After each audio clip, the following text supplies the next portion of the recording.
አሰብ ለምን ተመረጠችም? የቀይ ባህር አፋሮች ነገርም። ኢትዮጵያ የባህር በር አጀንዳ ስታነሳ መጀመሪያ አይኗን የጣለችው አሰብ ላይ ነበርም። ኢትዮጵያ አሰብን ለመጠቀም ነበር ያሰበችው። ጠቅላይ ሚኒስትሩም ከኢሳያስ ጋር በመሆን አሰብን ጎብኝተው ነበርም። የኢትዮጵያ መርከብም ከረጅም ዓመት በኋላ መልቋን አሰብ ላይ ጥላ መታየቷ ይታወሳል። ኢትዮጵያ አሰብን በምን መልኩ ለመጠቀም አስባ እንደነበር ባይታወቅም ነገር ግን የሶማሌላንዱ ስምምነት ከመምጣቱ በፊት የመጀመሪያ ኢላማ የነበረችው ይህችው አሰብ ነበረችም። ለዚህ ምስክር የሚሆነው ደግሞ ከአሰብ አዲስ አበባ የሚዘልቀው የመንገድ ግንባታ ነበረም። ኤርትራ ውስጥ ጭምር ያለውን መንገድ የገነባው የኢትዮጵያ መንግስት ነበረም። ይህ የተጠገነው መንገድ ከኤሊዳር ማንድ ያለው 30.6 ኪሎ ሜትር ሲሆን ግንባታውን ያካሄደው የመከላከያ ኮንስትራክሽን ኢንተርፕራይዝ ነበረም። እንዲሁም በኤርትራ ውስጥ ከማንዳ ኢትዮጵያ ድንበር ድረስ ያለውን 30 ኪሎ ሜትር መንገድ ደግሞ ፖስኮ ነበር የገነባው። የመንገዱ ከባድ ስራ በሁለት ተከፍሎ የተካሄደ ሲሆን የ121 ሚሊዮን ብር በላይ ኢትዮጵያ ውጪ አድርጋበት ነበር። መንገዱ የተገነባው ጠጠር በማልበስ ጠባብ የሆኑትን መንገዶች ወደ 10 ሜትር እና 12 ሜትር የመንገድ ግራና ቀኝ ትከሻን ጨምሮ በማስፋት የቆረጣ ስራ ማከናወን፣ የውሃ መፋሰሻ ፎካና ቦዮችን መገንባት እንዲሁም ተራራማ በሆኑ ቦታዎች ላይ ናዳን ለመከላከል የሚረዳ የአቃፊ ግንብ ስራ በማካሄድ ነበር። መንገዱ የተጠገነው መስመሩን የሚጠቁሙ የጭነት ተሽከርካሪዎችን ክብደት መሸከም እንዲችል ተደርጎ ነበር። መንገዱ ግንባታ አሰብን በቀጥታ ከኢትዮጵያ ጋር የሚያገናኛት ሲሆን እስከ አዲስ አበባ ድረስም ይዘልቃል። አዲስ አበባ አሰብ መንገድ 882 ኪሎ ሜትር ርዝመት ሲኖረው 811 ኪሎ ሜትሩ በኢትዮጵያ ቀሪው 71 ኪሎ ሜትር ደግሞ በኤርትራ ክልል ውስጥ ይገኛል። ይህም ኢትዮጵያ አሰብን ለመጠቀም በቂ ዝግጅት ስታደርግ እንደነበር በቂ ማሳያ ነው። ነገር ግን ከመሃል ምን እንደተፈጠረ ሳይታወቅ መንገዱ ወዲያው ተዘግቷል። መንገዱ የቆመው የድንበር መዘጋቱን ተከትሎ ነው። ኢትዮጵያ አሰብን መጀመሪያ ኢላማ ያደረገችበት ብዙ ምክንያት አለ። አንደኛው አሰብ ኢትዮጵያ የገነባቻትና የኤርትራ ጋር ጸብ ከመፈጠሩ በፊት ተጠቀምበት የነበረ ወደብ በመሆኑ ነው። ያኔ በነፃ ነበር ኢትዮጵያ አሰብን የምትጠቀመው። ሁለተኛው ምክንያት ከጅቡቲ ይልቅ የአሰብ ወደብ ለደህንነትም ለቅርበትም የተሻለ ነው። አሰብ ለኢትዮጵያ የምትርቀው 70 ኪሎ ሜትር ብቻ ነው። ይህም ኢትዮጵያ በየትኛውም አቅጣጫ ብትለካ ለቀይ ባህር ቅርብ የሆነችበት አቅጣጫ ያደርገዋል። ሌላውና ዋነኛው ምክንያት ግን ኢትዮጵያ በየትኛውም መንገድ የባህር ግዛት ልታገኝ የምትችልበት አማራጭ ያለው በአሰብ በኩል መሆኑ ነው። በታሪክ በህግ እንዲሁም ብዙዎች ባይመክሩትም በኃይል አማራጭ የባህር ግዛት መያዝ ከፈለገች ብቸኛው አማራጭ አሰብ ነችም። በዚህ ምክንያት መጀመሪያ ላይ ኢትዮጵያ ያነጣጠረችው አሰብ ላይ ነበረ። ሆኖም ግን የተፈለገው ምላሽ ከኤርትራ በኩል ባለመምጣቱ ሌሎች አማራጮች ተሞክረዋል። የሶማሌላንዱ የመግባቢያ ሰነድ ስምምነትም ከዚህ በኋላ የመጣ ነበረ። ሆኖም አሁን ላይ ይህም እንዳልተሳካ ግልጽ ሆኗል። ሶማሊያ ጋር እየተደረገ ያለው ስምምነትም ኢትዮጵያን ምናልባትም ከጅቡቲ ወደቦች ሌላ አማራጭ ይሰጣት ካልሆነ በስተቀር የባህር በር ባለቤት ያደርጋታል ተብሎ አይታሰብም። አሁን ታዲያ ጉዳዩ ከፍ ባለ ሁኔታ ወደ አሰብ መጥቷል። ኢትዮጵያ አሰብን በኃይል ልትይዝ ትችላለች፣ ሁለቱ ሀገራትም ወደ ጦርነት ሊገቡ ይችላሉ የሚለው ትንታኔ ጨምሯል። ማስጠንቀቂያዎችም እየተሰጡ ነው። የውጭ ትልልቅ መገናኛ ብዙሃን ሳይቀር ጉዳዩ ወደ ጦርነት ሊያመራ እንደሚችል አስጠንቅቀው የሚመለከታቸው ዓለም አቀፍ ተቋማት እርምጃ እንዲወስዱ እያስጠነቀቁ ይገኛል።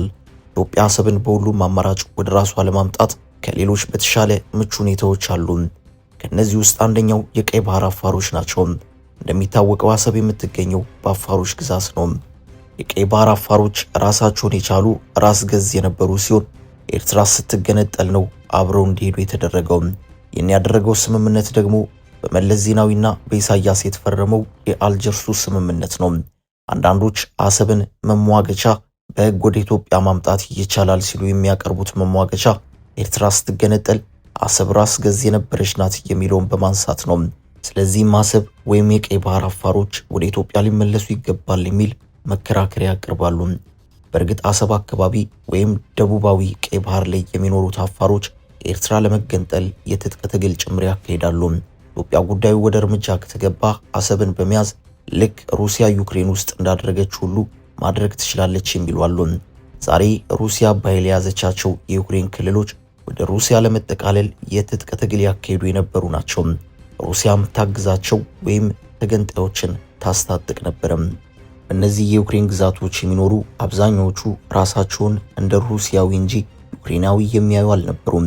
አሁን ሩሲያ በኃይል ገብታ በእነዚህ ግዛቶች ህዝበ ውሳኔ አካሄዳ በህግ ጭምር ወደ ራሷ ግዛት ተቅልላቸዋለችም።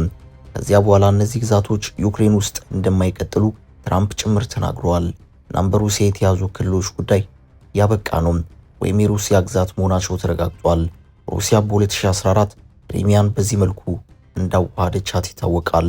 እናም ኢትዮጵያ የቀይ ባህር አፋሮች ኤርትራ መነጠል የሚፈልጉና የኢትዮጵያ አፋሮች ጋር አንድ መሆን የሚፈልጉ ህዝቦች ስለሆኑ ለባህር በር ማግኛ እንደ አማራጭ ልታያቸው ትገደዳለችም።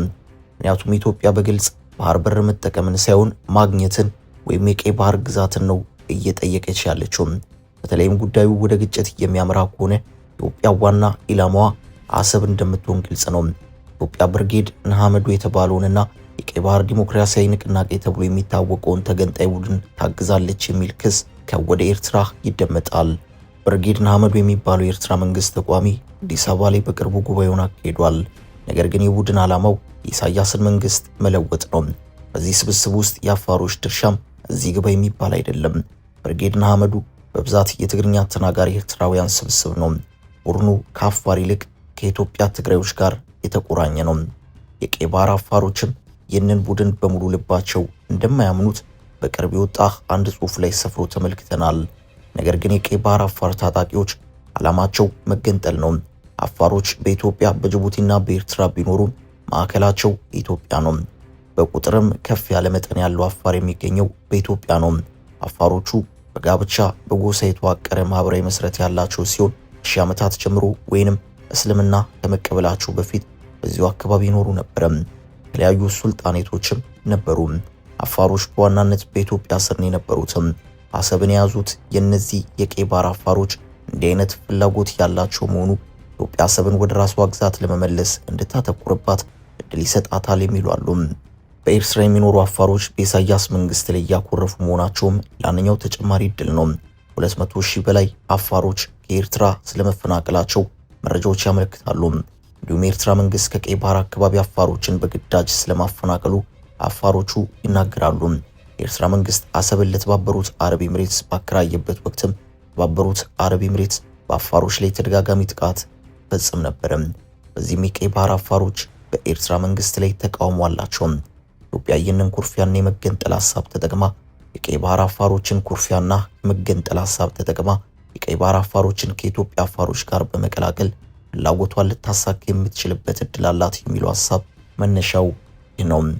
ኢትዮጵያና ኤርትራ የቀይ ባህር ጉዳይ ዋና የግጭታቸው ምክንያት ቢሆንም በሁለት ምክንያቶች ወደ ግጭት ሊገቡ ይችላሉ። አንደኛው ኤርትራ በትግራይ ውስጥ ጣልቃ እየገባች ነው የሚለውን ክስ ተከትሎ የሚመጣ ነው። ኤርትራ በተደጋጋሚ እጅ የለበትም ብትልም ከነደብረ ጽዮን ቡድን ጋር የኤርትራ ጀነራሎች ግንኙነት ያደርጋሉ የሚሉ መረጃዎች ይወጣሉ። ጀነራል ጻድቃን በቅርብ በወጡት ጽሑፍ በደብረ ጽዮን ቡድን ውስጥ ከኤርትራ ጋር በመሆን አብይን ማስወገድ የሚፈልጉ አሉ ማለታቸው ይታወቃል። የኤርትራ ጦር አሁንም በትግራይ ክልል ውስጥ አለ መባሉም የሚታወስ ነው። የአሁናዊ የግጭት ምክንያት ወይም ሰበብ ሊሆን ይችላል። በዚህ ምክንያት ጉዳዩ ወደ ግጭት ካመራ ኢትዮጵያ ኢላማዋን በቀጥታ አሰብ ላይ ታደርጋለች ተብሎ ይታሰባል። አሰብን መያዝ ከቻለች ደግሞ ከላይ የጠቀስናቸውን የአፋር ጉዳዮች መሰረት በማድረግ ይዞታውን ህጋዊ ለማድረግ መሞከሯ አይቀርም።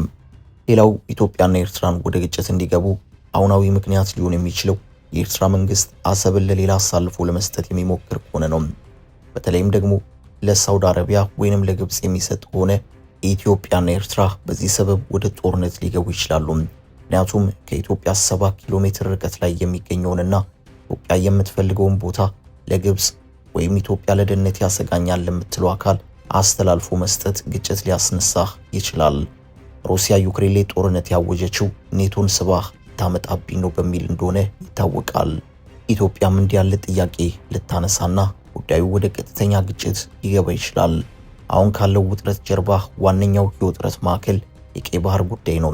እናም ጉዳዩ ወደ ግጭት ካመራ በቀጥታ የቀይ ባህር አጀንዳ የጦርነቱ ማዕከል መሆኑ አይቀርም። ነገር ግን ይህ እንዳይሆን የሁሉም ምኞት ነው።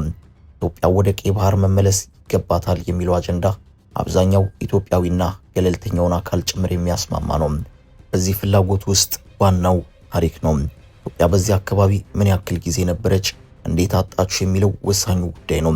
ኢትዮጵያ በታሪኳ ባህል አልባ የሆነችው ያለፉትን 30 ዓመታት ብቻ ነው።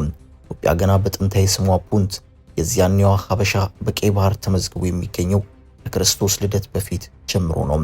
ኢትዮጵያውያን ነጋዴዎች በቀይ ባህር ወደ ግብጽ ይመላለሱ ነበር።